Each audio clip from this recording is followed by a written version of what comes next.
All right, welcome everyone to this episode of Monetizing Your Mental Capital. I have Steven Schneider here, and we were just talking before we hit the record button, and he jumped on and he said, "Can you hear me now?" And then all of a sudden his Zoom just died and he was gone. And I was like, "Actually, I can't hear you because you're not here anymore," which we were laughing about. And then he made the comment, and I'm going to let him make the comment back here because it's too good not to record.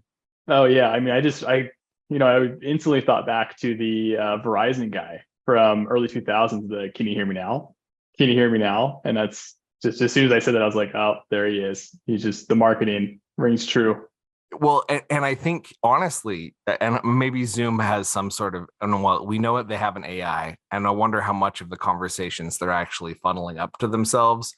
Who knows? In the billions of lines of, I mean, they actually got in big trouble for that. They were in their original terms of service release for the AI stuff that they had out. They had that they owned the like data that was being shared on calls, like, Oh wow. and people flipped out, and apparently that got taken out real fast. But what a brilliant move. So maybe this will actually filter up to them somehow. Maybe they've got some sort of like AI listening and really good ideas filter up, Yeah. and they'll hear about this. But imagine if Zoom hired that guy to be on TV commercials right Golden now. opportunity. That's a I feel like if they do and they can hear us via some random bug or like AI, they need to cut us a check. I feel like we For started reals. this. We Like start we the everyone needs to hear it next now. the next Super Bowl commercial that comes on and it says Zoom, and the guy walks out and said, and he's like holding his laptop, walking around a football stadium. Can you hear me now? Can you hear me now? Can you hear me now? Like, I feel like that commercial would actually Just resonate. pan to Stephen and Will just screaming like Can love you hear it. me now? Can you hear me now? Yeah, I'm feeling like that happens to me a lot when I'm on Zoom calls. Yeah, I'm a Google guy. I mean, I stick to everything Google Meets. And so whenever I go into a meeting like this and I see a Zoom link, I'm like allocating 5 minutes extra just to ensure that I have all the settings popped up, everything's good to go. And It's then funny. just like today, I jump in there and it's not. Nothing ever Sure works enough. out. Sure enough, it never works. I did the Google thing for a while, and just on a semblance of technology, and I mean, we're talking about monetizing mental capital, right? So I am constantly on, like, I do like sometimes as many as 10 or 15 quick demos a day where I'm showing people different stuff. Or hold on, I have a jet flying over the top of my head. Can you hear me now? Yeah, it's just so fitting. Yeah, that's just the way it rolls. What I want to show you real quick is the reason that I use. I tried to use Google, and maybe this will get out. Maybe Google's got an AI somewhere that's listening to this too. I mean, you can't really say They're anything these always days listening. without it's. They're always, yeah. I mean, let's be honest. I do have an Android phone sitting right here, and I can say, "Hey Google," and it's already. It's like reminds That's me of those like actually, memes where it's like the dude. husbands grab their wife's phone and That's it's like actually creepy new golf because clubs. it actually popped up and it says, "You can't really say anything these days without, I always mean, let's be honest." Like, it was actually listening to that, guys. So Wow. Google probably is listening to this conversation. I didn't go off that time. But if you, and that was brilliant. Like, what if we put little bugs out there where everybody was carrying around our device? And so every time they say the name of our company, we just take down the sentiment and feed that back in, and we'll get a real-time analysis of how people are feeling about Google. Yeah. I mean, look at what happened with Alexa, and I dare say anything that even prompts one of the two devices within a 3 foot radius of where I'm speaking. I Yeah. mean, but like, We yeah, had to name, so we actually changed ours to Echo. I can't say that too loud because it'll I go know. off. But we had to change ours to Echo because it didn't go off. I've got one like right there. I have an Echo. There it went. So I have one right there, and we changed it to that because Alexa, my daughter's name is Alex, and I was Oh, it was like, that's too close. I just yeah. I just couldn't handle. Okay, so we digress. But back to why I use Zoom. So I'm going to share my screen here real quick, And so for those of you who are listening on the podcast, you got to go click on the YouTube link in the show notes. But you can see I'm sharing my screen now, and this right here is why I do it. So this is our SKU economics report that we built at Seller Labs, where we're pulling in, all of the COGS and the profit. And I'm actually like drawing a smiley face on the screen right now and showing you exactly where stuff is. Or I can do this little spotlight thing. Like, this is the reason why I can't use. I hate to burst the bubble, but you can draw on Google Meets too. What? Is that a new feature that just came out? I mean, I don't know. I'm like 99% sure you can do it, but who knows? Like, there's that 1% I could be wrong. You never know. Okay, now, Stephen, you've got me really curious here as to whether or not that's a reality, because I have been using, and I can tell you that it wasn't the case a year ago, that you could draw on someone's calendar or someone's link there. So now we have to, because this episode's all about technology now. You've got me really curious. I mean, I hope I'm right, but like, maybe I'm just assuming because it's Google and they know how to build products. I don't know. We'll see. Google knows how to build. Wait a minute. Hold on. Google does not know how to build products that well. The funny thing about Google and products that I have found over the last 10 years is how many things they've retired that I just loved. I don't know. Yeah, well, they know the core ones. They double down on what works, right? They're just monetizing, monetizing the correct mental capital. Exactly. So I'm curious, man, you've got me really curious about whether or not that's actually possible. I'm going to have to go and like record a separate, like at the end of this, that says like whether or not you actually can draw, because there is some stability stuff, right? So the whole Zoom has a separate client and you have to download it, and all of that, really comes in. So in this episode, I think one of the things that I love about these episodes is they kind of take on a life of their own. And I do have some basic questions that we'll come back to. I'm going to ask you lots of questions. So on that note, let's ask the first question that we always ask. But I think this episode is going to be a lot about tools you can use to monetize your mental capital better, and meetings, and especially virtual meetings, now that we're in the world of, let's figure out the whole like connecting post-COVID. And now I can hire, fire, cry with. I mean, you name it. I did it in the office. I've done it over Zoom now, which, 2018, that was really weird. People were not really. That's when I went remote, was back in 2018. So before it was like everybody goes remote. But it's fascinating how that has been like the only way I've monetized mental capital post-COVID is through Zoom. Well, I mean, the only key difference between an office and a house is that I don't have, keep my bed in my office. I mean, like everything else you do it within a room and it's the same setup. So remotes. I mean, sure, there's definitely like, service-based or team-based companies, but I think most of us are so global nowadays that there's really no reason not to work from home if you have the, option to. Yeah, 100%. 100%. And because of that, I mean, you just kind of have to go at it from that perspective. So back to our first question. Why would an e-commerce seller who may be interested in monetizing mental capital be interested in chatting with you, Stephen? What do you have to bring to the table in the realms of monetizing mental capital, or learning to monetize something that isn't physical? Because that's e-commerce sellers. You hand them, a samurai sword and a keychain, and there's some demand for that. And yes, this guy does like come out, right? So like you hand them that product and it's like on Amazon, and they know how to monetize these really, really well.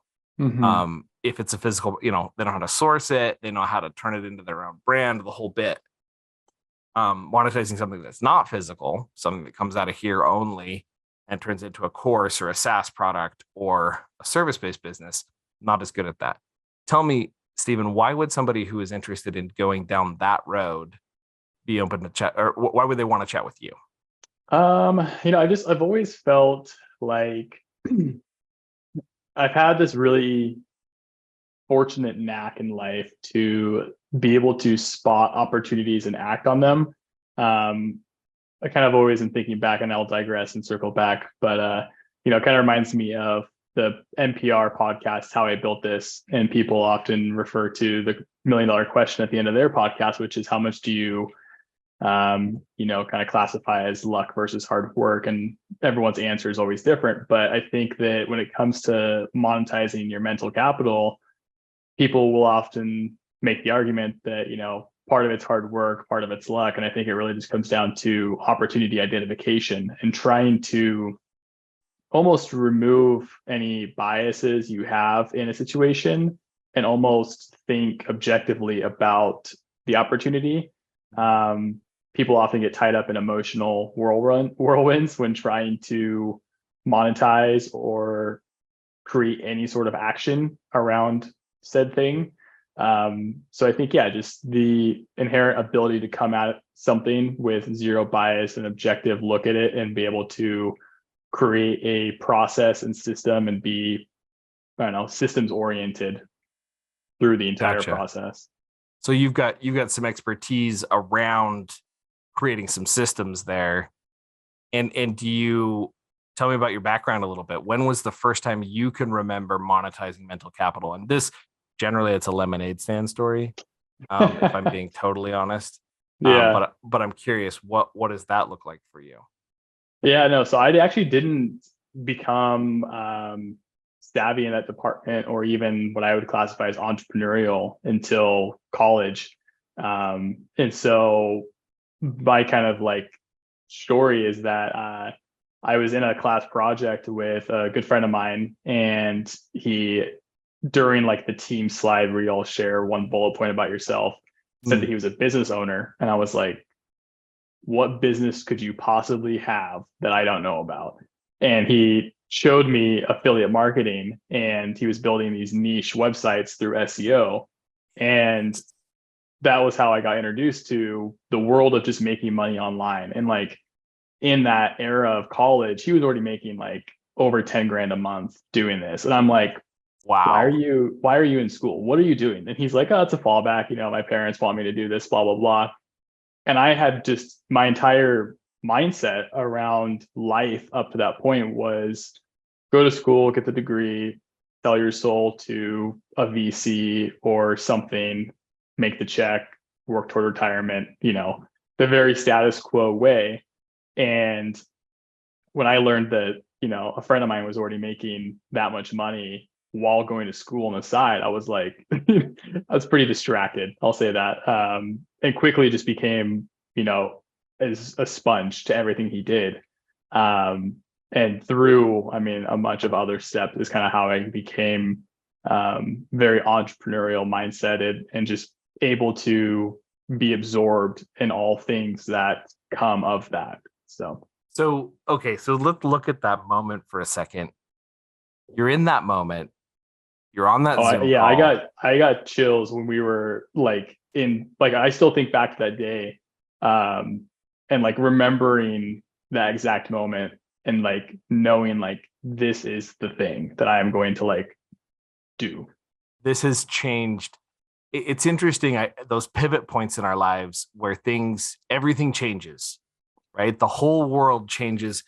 I think about the first time I was introduced to AI, and I like typed in a prompt and was like, can you figure out this? And it responded back, and I was like, bull crap, there's somebody on the other side of this responding. Yep. So like I probably tried for 2 hours to trick the thing into like confirming that there was a human being on the other end. I was like, there's no way. Because this is something I had dreamed about for so many years, the computer being able to handle some of these fuzzy logic questions, because those were like the $1 billion questions. Like you talk about, right. That moment when you could send a picture into Amazon's API and it would come back and say, that's a blue jay. Yeah. And Yeah. that used to be $1 billion problem, right? Like you'd walk into a coder, and there's actually comics out there that talk about, like, the joke of, like, okay, build me a website that does this, this, and that. Build me a website that does this, and that. Now I want to make it so that when I upload a picture of a bird, it comes back and tells me, and he says, okay, I need $1 million and or $10 million and a research lab and all of this stuff. Like, it was like, this is beyond the line of computing that is currently possible. And the funny thing is, a lot of people didn't realize that even 5-6 years ago, you could feed Google an image and it would give you back, that's a blue jay. Yep. They don't even realize that was possible until now, because now we have an interface where it's not Google we're feeding an image to, it's ChatGPT-4.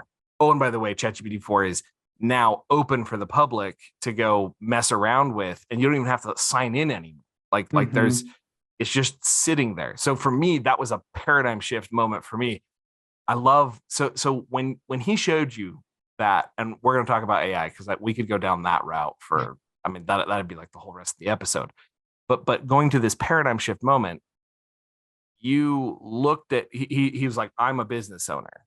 And you were like, I thought he was just like, yeah, exactly. I was like, what are you doing, mowing lawns outside of class? Like, what are you doing? Mowing lawns. I love that. Like, the sum total of your exposure was, oh, well, if that's what you're up to, you're mowing lawns, or Well, the funny thing is, so we met, so like his wife and I grew up together, like very, very close family friends, parents went to high school, everything like that. And then he and I kind of, like, our friendship grew more in college because we took classes together, but we really hit it off when we both took entrepreneurship class. And so I went into entrepreneurship class as my minor, trying to, like, figure out what is this entrepreneurship thing. It sounds like a cool add-on. I was already studying finance as my major. Like, cool, this would be a nice little, like, cherry on top when I go and search for jobs. He took entrepreneurship classes, like, they will help me grow my business to XYZ level. And so when we kind of connected in that class, he had already kind of, like, he was an FBA seller early on. And then once FBA, like, kind of became the point where he knew that it was just going to take a lot of capital to get it to where he wanted. He's like, affiliate sites and SEO just made more sense. This was like Wild West days of, like, SEO and affiliate sites. Like, you could do a lot. So yeah, that's kind of where he showed me. And then he's like, yeah, I own these websites. And he showed me, like, the logins for the back end for the affiliate portals. And was like, this is how much they're making. This is how much they made last month, blah, blah, blah. And, like, this is the system. And I just was like, it just was so clear. Like, everything was like, one, I was like, if he's doing it, like, I can for sure do this. And he's two, not that much smarter than me. Yeah, I was like, well, he's smart, but, like, I mean, no, it's not like it's like, some guru on YouTube where I'm like, I'm not going to take your $10,000 course to hope that it works. Like, this guy can show me in, like, 3 seconds what he's doing to make this work. So it just seemed more tangible, I guess. And then the other aspects were just, like, the proof. Like, he was making over 10K a month doing this thing, and it was like a full-fledged business. And for those of, like, who don't know about the affiliate model with websites and stuff, your website is almost, you can treat it almost like, and think about it like a piece of real estate. So your website, the the P&L of it is going to be anywhere from, like, 30 to 40x your average monthly revenue profit, depending on who's doing it. But if a site's making $5,000 per month, that valuation is now $150,000 site. So, like, his portfolio was pretty much already at a 500K portfolio while cash flowing, and he's a junior in college. And I'm like, okay, well, let's scrap everything that I had on plan for the next year in terms of, like, trying to get my MBA, and let's just figure out how to do this. So that's what I did. Is he became just a mentor, and I was like, teach me everything you did. And, like, obviously it was just going to eat up his time. So he's like, go read this article from SEMrush on what is SEO. And, like, just kind of, like, feeding me bits and parts. And then he was probably trying to get me off his back, just thinking I'm going to, like, like, oh, okay, I'll drop it, never read it. I read it in, like, an hour. I'm like, okay, what's next? And so I just kind of, like, did this, what's next? And and then we started working together and all that sort of stuff. So, and then Interesting. yeah, there's I a lot so of fun stuff from there. finding a mentor has been a key part of the process for me as well. That I came across a guy who had figured out how to monetize textbook affiliate. Oh And yeah, so he did a textbook comparison engine called Book Scouter. interesting. And you'd type in an ISBN number and it would give you all the places that would either would buy back that textbook. That was really what was happening. He had a friend of his wife's come over to their house and was like showing them how, like, and they had like 12 tabs open. They were checking the buyback price from every single one for which one they should send the textbook back into. And he built a PHP script that would go in and like get all the prices at once and tell you which one was the best by opening up a bunch of tabs, Yeah. / doing that in the background. And he started, one person found it and then she told another person about it. And, he was like, well, I'll just put it up on a server. And so he put it up on a server and all of a sudden there were a lot of people doing it. And he was like, wait a minute. And he monetized it. Well, that Love it. same guy. So it's funny that you were talking about affiliate marketing because that was like a multi-million-dollar business that he had built. And this is 2015. His brother was running it and reached out to me. I was at a marketing agency and said, I know you really want to start your own thing. I think if you came out here, my brother would probably help you start your own thing. And I need help with this, with this website. Like we're trying to get it out there and really push some things where it needs to go. And I was like, okay, that's interesting. Let's chat more about it. And as we dug into that more, I did come out. I moved from Utah to Georgia, and same as what you were doing. The moment he gave me any semblance of ownership from a standpoint of not real equity, but Mm-hmm. ownership in terms of this is a responsibility, I treated it like it was my own. Yeah. Right. Like from that moment of like, okay, well, you could help me do this and I'll help you do that. Right. And he was paying me. Right. But I treated it like I owned the whole dang thing. Like I got kicked off of UGA campus for selling books in front of the bookstore, or buying books in front of the bookstore, just all sorts of like, did you know that there's laws in Athens, Georgia about putting up signs? Like you can't actually put up a sign on the sidewalk. There's a guy who actually runs around and like takes the signs down if you don't have it. That's so funny. I didn't know that. All of these are just ringing true. I have so many like stories similar like that.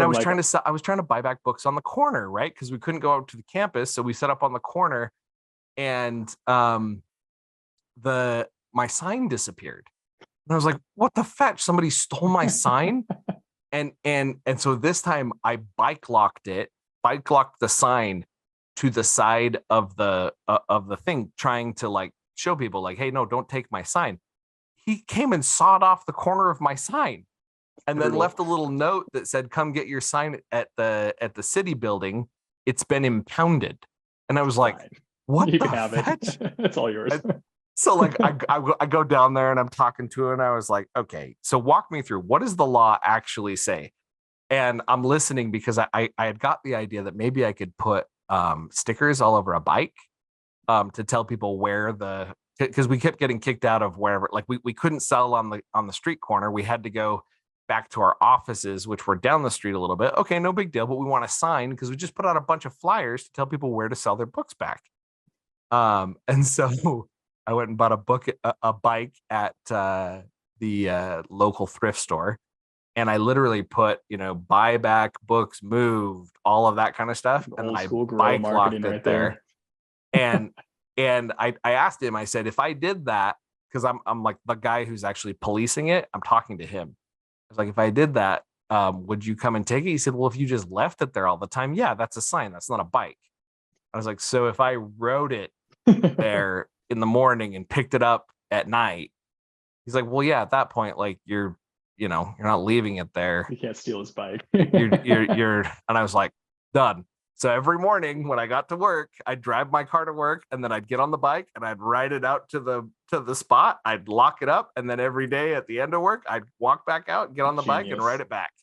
Love it. And he was like, they're probably going to change the city ordinance because of you. And I was like, Look, man, I want people to know where my book buyback is. And it was that level of like oomph and drive Yeah, that exactly. caused the business owner, Brandon Checketts, who was the founder of Seller Labs at the time.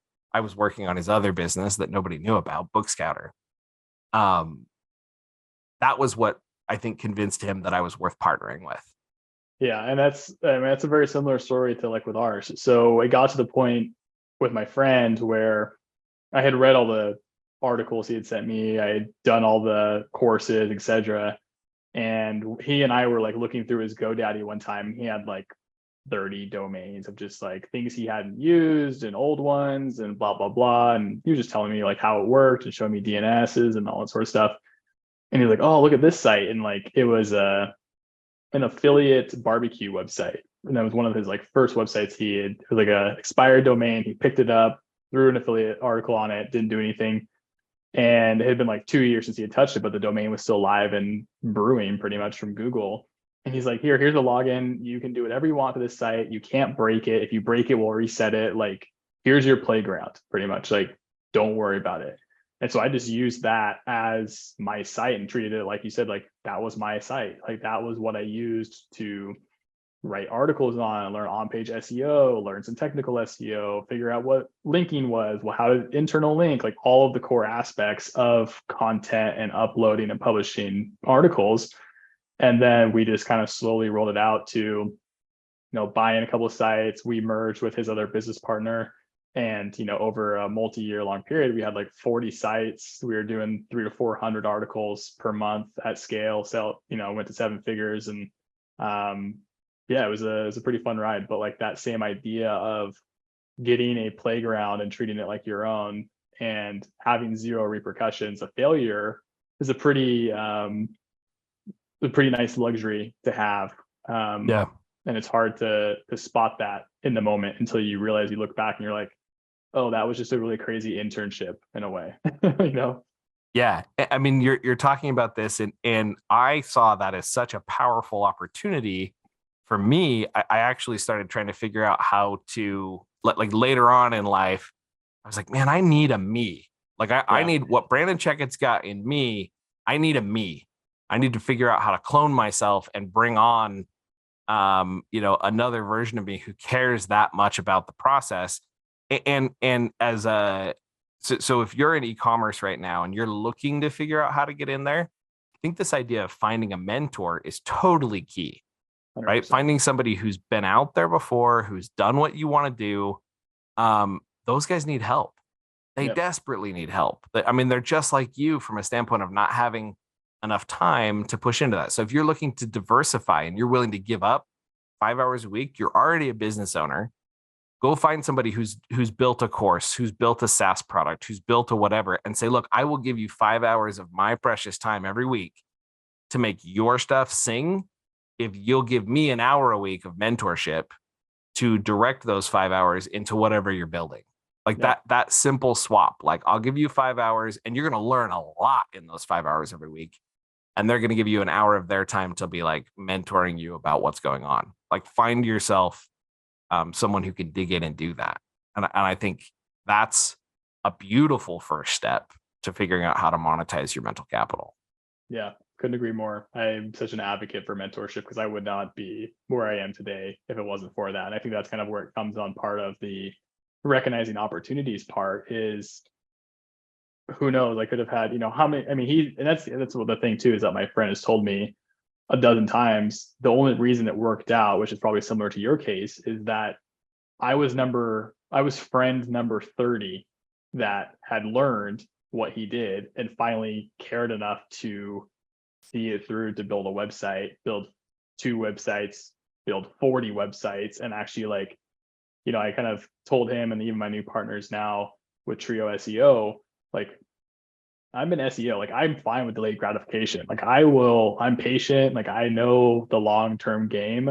Like I'm not trying to make $1 million in 30 days. Like I'm trying to make $1 billion in 20 years. Like that's fine. I will just be slow and patient and play my game. And that's where I kind of learned that process was with SEO, was that like, you write an article, it takes you 6 to 9 months to regain any of that upside, it's like, yeah, you better be in it for a long haul. And so, but Yeah. that was the thing too, is that like I had him as a mentor to show every single day, here's the proof of where you can get. Here's the proof of where you can get. This is what you can make if you just did this. And I was like, when I was kind of on the verge of figuring out what to do in life, I was like thinking to myself, I asked myself, if someone gave you a sure bet to work really hard with a bigger upside to have more definite payout, would you Hmm. do that? Or would you take the smaller bet that's more safe, more secure, and a capped upside? And I have to bet on myself every day of the week that I can outwork 30 other people in line for the Mhm. 1% chance it's going to be a higher upside. It's interesting because I think part of what you just described is sticking with the 9 to 5 job versus Oh digging yeah. it like it's way Yeah. safer, but totally capped. Yeah. Well, Um, in between ventures, because like I left that company in end of 2022 or 2022, beginning of, took a full year off. And then was kind of at this like in between before Connor Gilvin and Nathan Hirsch and I started Trio SEO. mm, And I actually got a job at a startup and was like in that 9 to 5. And I hated every single second of it. Loved company was great. People you were great, got but a like, 9 to 5, man.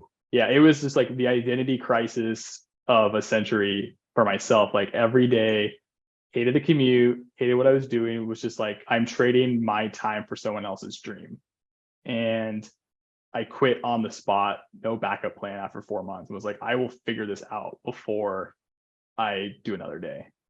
Yeah, because like obviously that's going to be a total nightmare in terms of how to figure out where to go with that, right? Right. Man, it's funny because I actually went so same kind of thing. To continue my story briefly, I went to Brandon after I had done all of that crazy stuff on his, similar to what, in his playground. I treated it like it was my own. I can still remember the pile of sawdust from the guy sawing the corner of my sign off to take it off the bike lock. And I'm still like, really? Because I came back and there was a pile of sawdust and my bike lock with a little note on it that said, we're gonna fine you and you can come get your sign at City Hall or at the city building. And those signs stuck around for a long time, and they just make me smile when I think about all that craziness. But I pitched him on the idea of creating an automation agency, and I was like, okay, cool, yeah, let's do this. And he said, well, how much do you want to own? Excuse me? And he was like, well, how much do you want to own? Like you're gonna, I can tell you're gonna treat this like it's your own. And so we dug in and pushed on that and started data automation. Fast forward 3 or 4 years, data automation had just gone through the apocalypse of 2020, where I thought the October of 2021 was going to be our biggest month ever because it had been the biggest month ever up to that point. And if anybody remembers, 2021 was a really weird year for e-commerce because it And the had world. exploded in 2020 to the point where like everybody who was in e-commerce was like sitting fat and happy, and the market corrected in 2021. It no longer needed everyone to be stuck indoors and only doing e-commerce. So it was almost like an e-commerce bubble burst. Yeah. And I didn't see that coming at all. So I staffed up, got a bunch of people going in October of 2021. And October of 2021 was probably our worst month ever because it was right before like all the crazy fun things that were supposed to happen. Like Q4 is the biggest month. Everybody's pouring money into their e-commerce businesses, prepping for Q4. But I didn't realize that the bubble was bursting. And anyway, slowest month ever, ran out of operating capital, had to fire myself, put somebody else in charge of data automation. And Sierra is her name. She's still doing a great job. She's CEO now. It's been profitable for the past 2 years. I still own a piece of it, but I'm not in the day to day anymore. When I fired myself, I went out and started doing a 9 to 5, just like you. Brutal. And I was working for a guy doing a no code platform, and I was going to go like help him sell his stuff. And it was working really well. 4 months in, he turned to me and said, well, why are you here? And I said, I mean, to help you build this business. He was like, no. I don't say this to everybody, but you could go out and like build your own thing. You don't need to be in the middle of this with me. And what he was basically saying is this sandbox ain't big enough for the two of us and you need to get out. Yeah, I feel it. Hard. And I was just like, okay, yeah, reading that, loud and clear. And I shifted from there and went and took on 3 different fractional product roles in 3 different companies. And that was the closest to a 9-to-5 I've held since, where I, then began to do fractional stuff for multiple people. And so I actually do that for Seller Labs right now. I'm the fractional, but used to be head of sales and marketing. And now I'm just in charge of the podcast and helping people get closer to our solution. So like, I hear you on the 9-to-5, man. It graded when he came in and said, the sandbox just isn't big enough for the two of us. I was like, I'm glad you did this because it was coming to this either way. Yeah. He was actually really pleased that I was already on my way out because we just mutually said, yeah, this wasn't a good fit because you're, too big of an entrepreneur.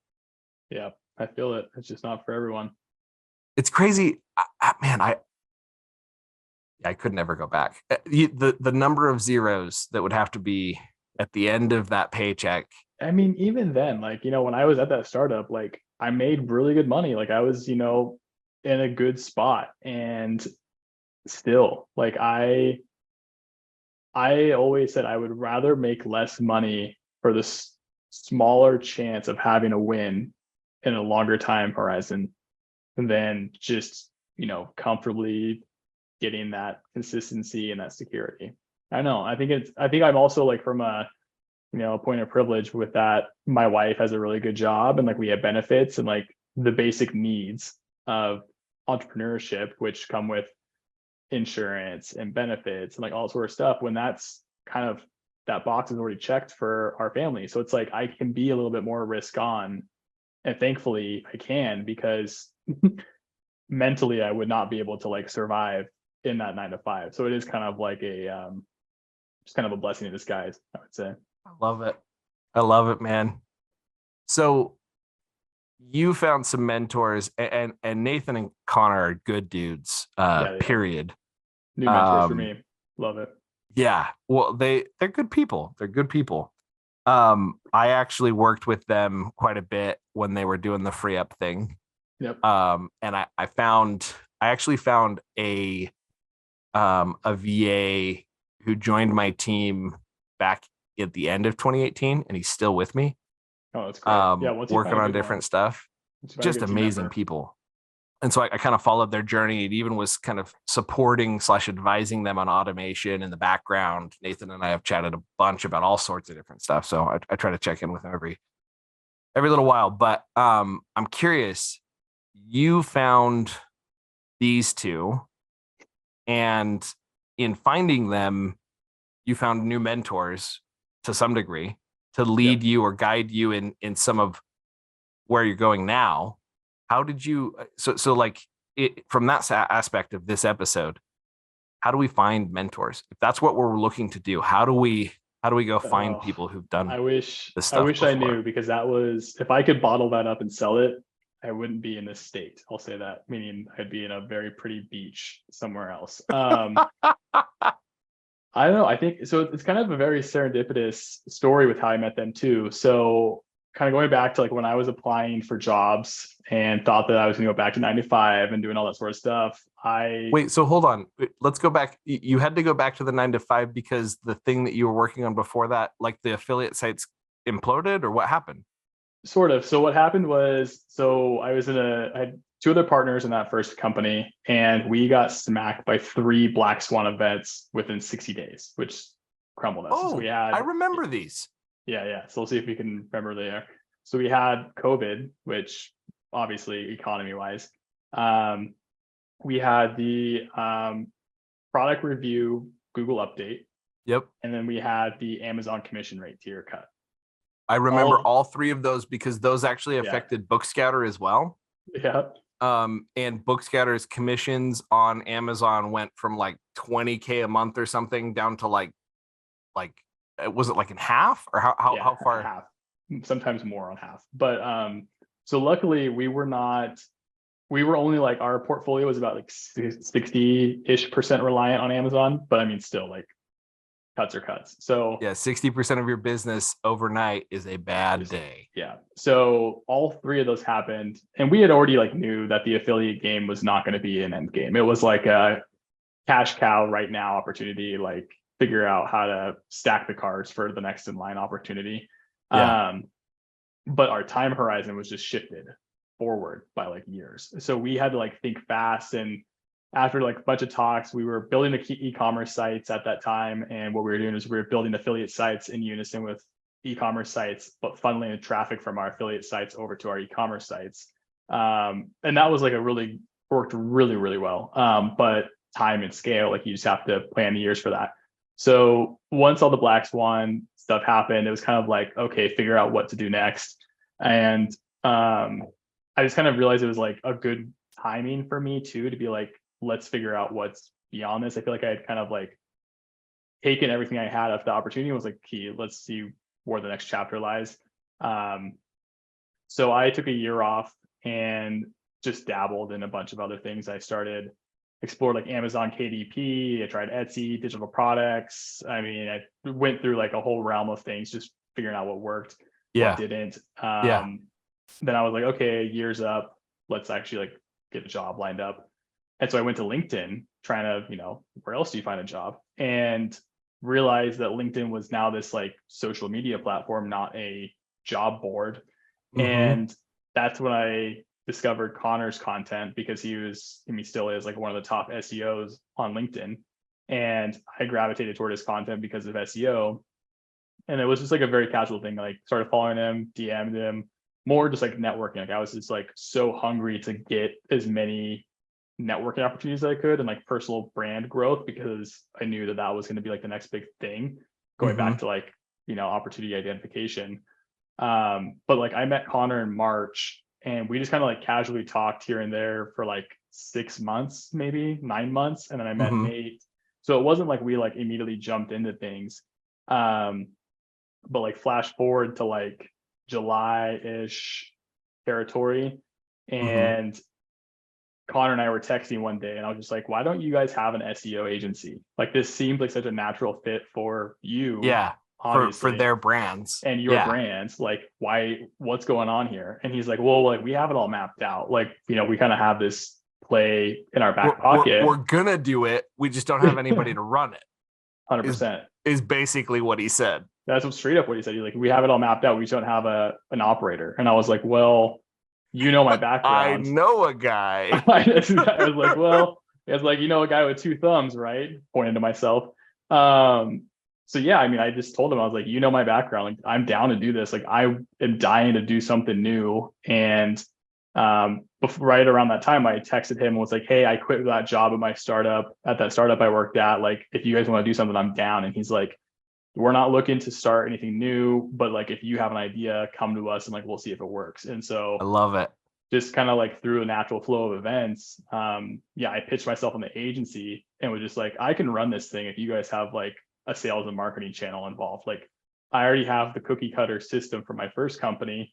I talked to my partners and was like, do you guys mind if I duplicate what we had? Because I mean, it's the same exact model. Instead of us owning those 40 sites, now we're working on client sites. So the model was exactly the same. I knew the process, the systems, the teams. I knew who to hire. I pulled a couple other people from our first company over who had already been let go, and just pulled them in, same setup, same SOPs. We built the thing in 60 days and launched it with some beta clients in August. Public launched it after 3 or 4 clients. MVP model was proven in October after 2 months. So a 60-day trial. We're just scaling up from there. All right. So I'm gonna ask myself the same question.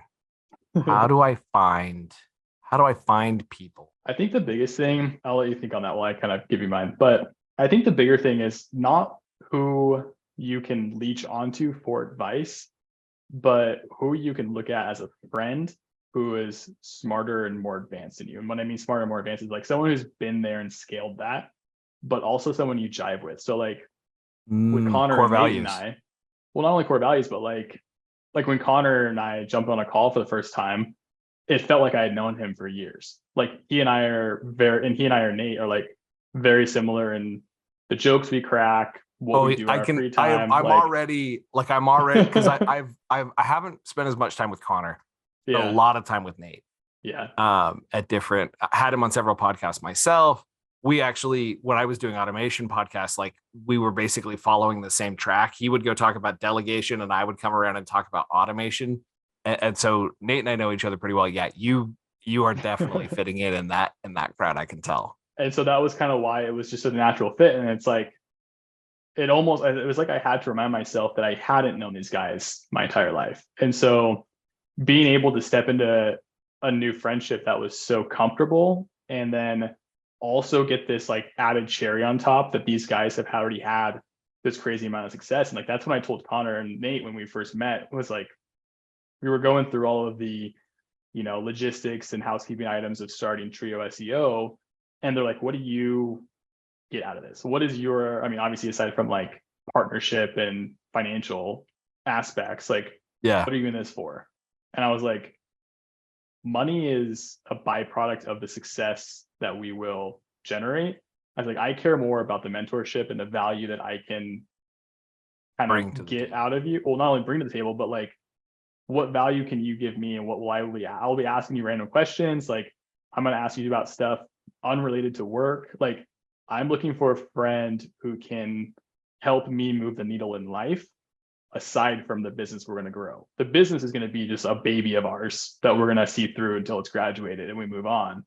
But we're practically married at this point. I'm going to be coming to you for everything under the sun. So like Yep.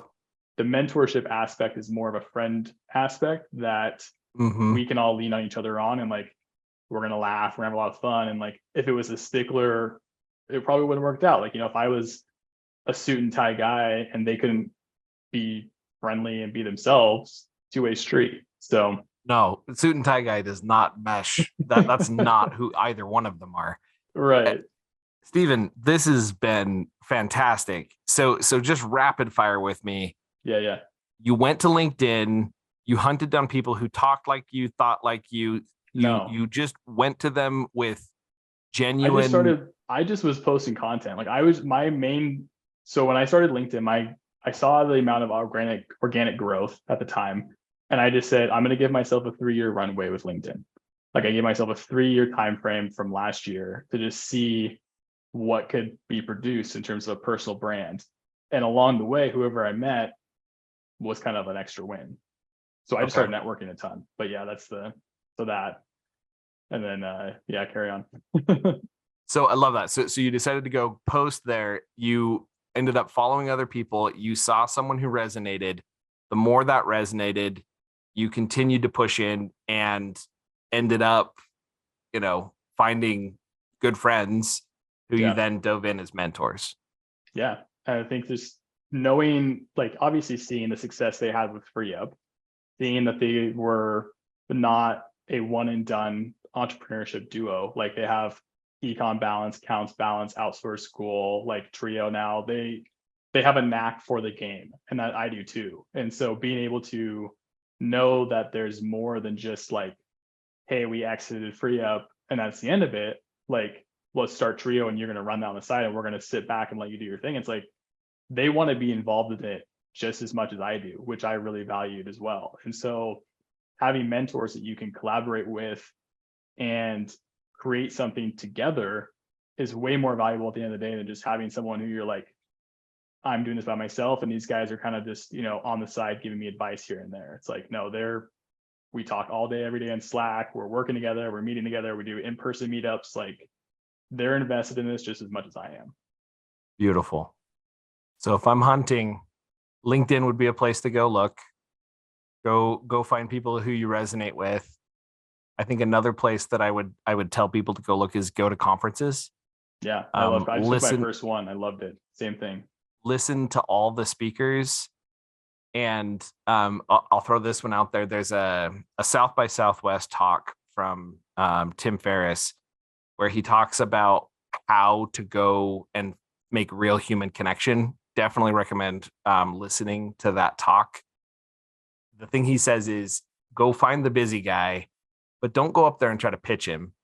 Write a note that explains, that just explains who you are, why you feel like the two of you might jive, get straight to the point of what's there, and an easy way to connect with you, like shoot you a text or whatever else. And then walk up to him and say, hey, Steven, you gave a fantastic talk. Here's my information and an offer I'd like to make you, but I know you're busy right now. So, give me a call if this resonates. And Tim basically says, look, like they will respect you so much for respecting their time. They're going to read the note. Yeah. And if nothing else, you may just get a text message that says, dude, thanks for the offer. I'm just not interested. Right. And at the bare minimum, then you've got a relationship to some degree or another where you think about, okay, well, is there a podcast I can invite him on or something else for that next go? Yeah, so planting the seed, essentially. Yes. So that's one thing I would say in terms of finding mentors. The other thing I would say is use your current network to find mentors. So, hey, Steven, I'm looking to meet a guy who has a bunch of experience in building courses. Do you know anybody?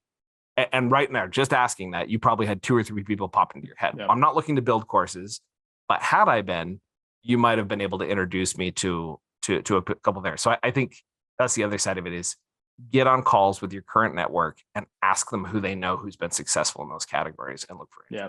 Coffee calls are the most untapped networking hack in the world, I think. And that's what I did a lot of when I was like my first 6 months on LinkedIn. I was doing like 5+ per week, like just 30-minute calls. And that's how I met Nate, Connor, and like a bunch of my friends now. And it's just, I think stepping outside your comfort zone and networking, like you never know what will come of that until you actually do it. Yeah, 100%. 100%. I want to be cognizant of time here. We technically were scheduled to end here in 3 minutes. Have you got a little bit we can go over? Oh, yeah. Yeah, I'm good. Okay. So we're diving in here. I got 1 or 2 more things that I want to get into this episode. We've obviously been talking for a while here, but I think we've got some really good nuggets. Go over what is the, and I've got my ideal agenda, but I'm curious as to what yours is. Tell me about the coffee call. What does a coffee call agenda look like to be used in networking? And I think it's fair to be said, this is the most under-tapped thing out there from a marketing perspective. 100%. But also just from a, like any business goal you have, if you can master these calls, the rest kind of follows. So I'm curious, what's your ideal agenda look like? Yeah. So typically, I mean, I'll back up a little bit because I think it's important to also say, like, before you go to a coffee call, one thing I always did is I always like followed and engaged with the person quite a bit. So like, don't just like send a cold connection request, ask to jump on a coffee call. Like that's not going to make sense. So I always kind of like warmed up myself and my personality through commenting or engagement just in general, whether it's commenting on their posts or DMs. Like they should almost have a feel of who you are and the voice and the tone that you're presenting before you even see them on video. And then once you hop on a call with them, it should almost be an extension of what you were talking about. So if you were talking in DMs, maybe about how you guys were both e-commerce sellers, or you were both an FBA, maybe during the COVID apocalypse or whatever, like start with that, warm up the conversation, and immediately just kind of like realize that you guys were already talking in digital format. And now it's a very natural transition to how you're talking in the same thing. So it's like both of you guys are relaxed, both of you guys are comfortable. And then from there on out, you can start going into the new stuff. But if you're just jumping in like a first date and you're like, well, what's going on new? And it's like, you don't really know where to go. So you almost have to like break bread and, warm it up a little bit and then ease into whatever you want to talk about from there. Interesting. So once you kind of have like the dust settled of who you are, getting acquainted, seeing the person face to face, voices, all that weird stuff. I always just ask people like, what are some wins that you had this week that you're proud of? What are you hoping to accomplish in the next month? And how can I help support your journey? And just leave it at that. Like ask a lot of questions. Don't talk about yourself, and just ask and feed and feed and feed. And then at some point they're going to like realize that they haven't even asked you anything. And then the ball's in your court. And it's not supposed to be like a manipulative or malicious strategy, but the more that you talk about them and the less you talk about yourself, way better things come of that. Always. So Yeah. that's usually my Well, approach. law of reciprocity. Um, 100%. my dad actually talked about that a lot. There was a whole, like, if a waiter comes to the table and he looks left, he looks right, he drops 1 mint, 2 mints on the table, and he looks left and he looks right, and he's like, and he drops like a whole handful, it's like this unsaid, like, I'm not supposed to give you this many mints, but here you go. Yep. His tips go up automatically, even though the mints are like 10 cents a piece. So there's this magical law of reciprocity where you don't want to owe anybody anything. And so, the more you give, the more you'll get, out of that abundance mentality, and kind of pushing into all of that. So I could not agree more. I think for me, the only thing I would add to that is when you talk about yourself, when they start asking you questions about what's there, learn how to share impact stories. And an impact story is simply a story where you draw someone down into the pain of what, the pains you can solve. And you're talking about another client. Yeah, my client had this pain and it was this way, and this of what's there. And now it's totally different. And you show them the bliss, pain to the bliss, Yep. pain to bliss, pain to bliss. And that creates desire where you can kind of naturally help people sift out and decide if they want to work with you. Mhm. And at the end of that call, I say, do you know anybody who, was having that pain we were just talking about? Because I'd love to help. And I found that people will go one of two directions. They'll either say, you know what, I think I might have that pain, Yep. so we should probably jump on a separate call and talk about that. Or secondarily, they'll say, you know what, I actually do think I know someone. And especially if you've done the work on the beginning of the call of asking them, who do you need to be? Yeah. And that's, yeah, same thing. So it's funny you say that, because in part of like, if I was trying to pitch a client, or like when I was more in like the sales mode, I would do that as a strategy of like when asking them all their stuff. And I'm kind of like taking a mental tally of, does what they're saying about like what's a process you're working on, or like where something you think you're struggling in your business, like asking all these kind of like cookie cutter questions, because then you kind of are building that into your thing, and kind of the same thing you are. It's like a majority of the calls you have, and the purpose of a coffee call should not be to pitch. Like, do not pitch someone on a coffee call, because it's just like you're going to totally rub them the wrong way. It should be more of like what you're saying, where it's like, do you have someone in mind that I could potentially connect with, and like put the ball in their court. If they want to work with you, like they'll either say it then, or they're going to DM you next week. And like, that's going to be a way better transition than being like, how can I take your money? That's never an attractive sell when you're like on a first date. No, it's about sharing that impact story. Here's how I've worked with other people, and I've been able to make that impact. This could be a whole nother episode, but I was just thinking about how, like I've got some cousins and different people who are, they're in that dating mode right now. Oh, yeah. I'm like, wait a minute, impact stories could probably help with that too. Like, yeah, learn, my last girlfriend really liked that I was able to X, Y, or Z, like there's almost this like creating desire, pain to bliss, pain to bliss, pain to bliss. Do you know anybody? Well, actually, I might be interested in taking you on a date. Like there's like a very interesting mode there, that translates quite well.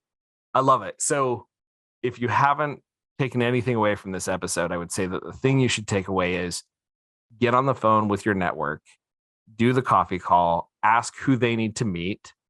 And I'm going to throw it out there right here. So, Steven, who do you need to meet right now for your business? I'm looking to meet as many B2B owners as possible. Okay. And B2B owners with a specific pain, or just B2B owners? B2B owners with an established business who are looking to grow their online organic presence. Online organic presence. Okay. I love it. So, and for me, I'm looking to meet owners of agencies who serve e-commerce clients. And because we at Seller Labs, we are able to completely automate the data processes inside Amazon. So I'm looking to meet those guys who may need some help optimizing some of their processes around data flows and Amazon, because that's where our expertise look at. I love it. Okay. So, final questions. If you could make a phone call, Stephen, back to this guy who just got, he literally is on that call with his friend, and his friend's like, here's all my affiliate websites. I'm a business owner. If I handed you a cell phone where you could call him and you could give him one piece of advice, Yeah. about what was going there that might help him upskill his ability to do mental capital, what would that call be? I would say it's not always a numbers game. I would say to focus, what am I trying to say? It's better to focus on a few really high quality products or businesses than try to place your bets and spread yourself thin. We learned that the hard way when we were building all these sites. We were building sites we were building about 2 per month from scratch, while also acquiring about 1 or 2 per month. And it's just too much. Like, you don't have a Can't keep up with it. yeah, it's just too many nuts and bolts. But on the flip side of that, we were making so much on a revenue per article cost basis that we were almost dumb to ignore the fact that you should be building as many sites as possible. So our data said generate as much content as possible, but looking back, our systems said just work on improving that dollar per article basis on the ones you have. Interesting. So I would pay say, attention to both sides of the equation, quantity and quality. yeah, I think it's a balance. I think quality over quantity always wins, and that's kind of why what we're doing now with Trio SEO is so unique and so much different compared to all the SEO stuff in the past. Quality always wins, no matter what. Beautiful. So focus on quality, not quantity, would be the word of advice you'd give to him. I love that. All right. And buy Bitcoin. And buy Bitcoin. Oh, and by the way, buy Bitcoin. You'd be surprised how often buy Bitcoin comes up as the thing people say on that phone call back to their prior self. I have a cousin who actually became a millionaire doing that. He bought like $500 of Bitcoin back in the back in the day. Crazy sauce, and then it all got locked up in some crazy like lawsuit insaneness. Oh, no. Yeah, crazy. Okay, final question. So there's 2 questions here. I'm going to give them both to you now. We're going to imagine that you stepped into an elevator, and the guy next to you is like, "Yeah, I run an e-commerce business. We do 7 figures."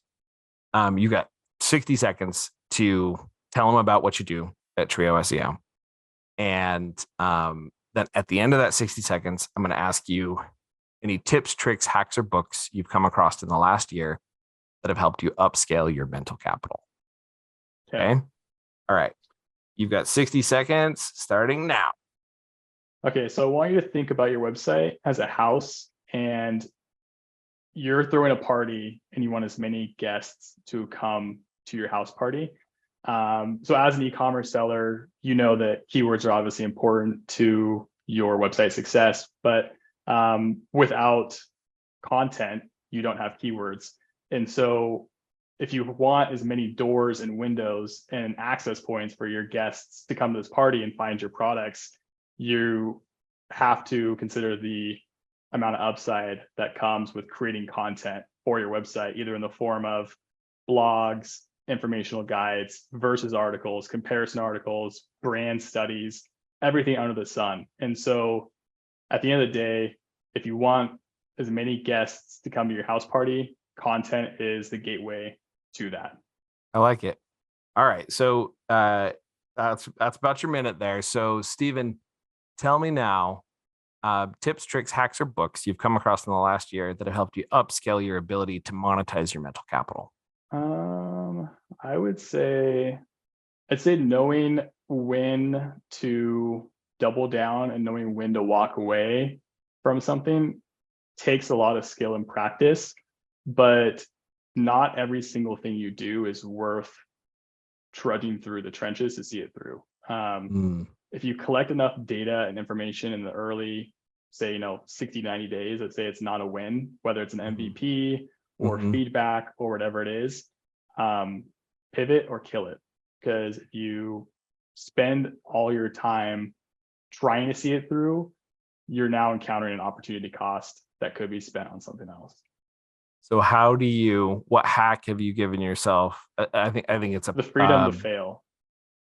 freedom to fail. Yeah, once you have the freedom to fail, you can do a lot more things. But most people, I would say, are afraid of failing, and so they're going to do everything they can to make it work, when really you should just fail and move on and go to the next thing. So Failure is not a how do you thing. tell when you've gone too far? When you run out of money, that's a good one. When there's no sales data that says, like, if customers aren't buying, like, stop marketing. Like, at some point you can't just keep exploring marketing avenues. So and this and is trust your interesting. gut. I would say trust your gut. Like, Trust your gut. The other question I think I would ask myself is, so I almost abandoned. So I do this thing where I clone entrepreneurs. So kind of the mentorship thing. I help you go find the mini me. So I help the entrepreneur who's busy go find the mini me. And in Entrepreneur's Apprentice, I almost abandoned it early, and I felt like I had put it in front of enough people, and I felt like it was a pricing problem. And I took a sales mastery course and dug in, and shifted everything, and the thing's exploding now. So I think you have to be careful too with, don't abandon too early. But I think the biggest thing for me, the reason I had not abandoned it up to that point, is I had some moderate level of success. I had right. And placed. that's the key thing, is like, if you can at least acquire enough data that gives you enough sense to double down and double down again, and then maybe not double down again, but maybe at least explore. Like, you kind of have to think about, like, the growth trajectory. It's like, it's not always going to be uphill. Like, it's going to go up, down. But as long as you're constantly moving up and to the right on some sort of average or mean, it's worth exploring. Interesting. So I think it's about, if you feel like you've found an ICP and you've had 10 to 15 at bats with that ICP, and you've got almost no data pointing you towards this is going to go the right direction, it's probably time to pivot. Yeah, I don't know. The numbers are hard, because I mean, like, 12 or 15 seems like a lot, but what if, like, those are dollar sales? Like, is that a win? What if it's like $5,000 sales? Maybe you only need two. So I mean, like, I think it really justifies based on, like, the model itself. But I mean, I would say, like, if as a business owner, like, part of your repertoire of skills is to know when things are not going well, whether you look at a P&L or you look at data or anything, you can clearly see it's like, there's, like, numbers don't lie. So if you say, okay, this isn't going to work, like last month didn't work, like, I would say part of that kind of scenario is to assess, like, how much time am I willing to invest in this until it doesn't work or until it does work. So, like, going back to my LinkedIn thing, Give yourself a timeline. Give myself 3 years, and I'm only in year 2, and, like, it's already working out. So it's like with Trio, like, there wasn't a definite timeline, but we gave ourselves a 60-day beta client run. So it's like, how long are you willing to invest and kind of keep driving it home until you're like, this isn't working. This isn't the best idea I've ever had. And it's like, is it? I don't know. Like, it's been. Is it really the best idea you've ever had? Yeah. Yeah. Okay. So, I like it. Yeah. I guess just be realistic with yourself. Unless you think it's like the best idea, maybe, put it in your back pocket and revisit it. But I think there's mentors you can check it. Like do back to the mentor thing, right? Go do 50 coffee calls asking for someone who's been successful in that category. And then when you get on those calls with the person that's successful, find out who they need to meet. And then you're asked when they realize, oh, they haven't asked you questions, can I run a scenario by you? Or ask your ICP, like, ask 100 of your ideal customers for free, what do you think of this? And if they all say something that doesn't point to yes, probably a big indicator. Like, that's kind of one of the things I learned from Connor and Nate, is that nothing will beat the data you acquire during an MVP. Like, how quickly can you go to market? How quickly can you get your feedback? And how quickly can you pivot? Yes or no? Well, cannot thank you enough, Stephen. I think this has been a fantastic episode. Really given us some good stuff to chew on here. And I think you've given some good advice around, where to go with all of these different sides of things. And I think there's something to be said of trying to nail down all of that. I wanted to just toss this out here because I was testing here a little bit in the background, and there is an annotation piece. So if you click up here in the top left-hand corner, you can annotate. Now, the Let's tricky part go. about this is you can see I've got kind of the infinity thing going on right here.